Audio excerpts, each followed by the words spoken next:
வச்சதுனால பிஸ்மில்லா நம்ம வந்து பெரிய மீன் வாங்கி வச்சுருக்குறோம். ஓகே, இந்த மீன் மண்டை, ஓகே, துண்டு,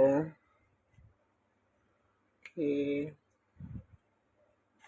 ஓகேவா, ஓகேவா இல்லை, ஓகே, இந்த மாதிரி கொதிச்ச ஒன்று நம்ம போட்டுடணும். ஓகே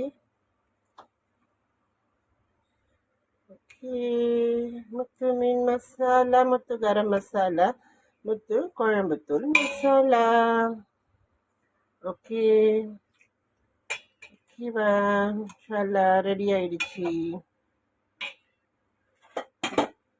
நம்ம வதக்கி வச்ச கத்திரிக்காயும் போட்டுடுவோம். இதை ஏற்கனவே ஆயிலில் வதக்கியாச்சு. ஓகேவா, ஓகே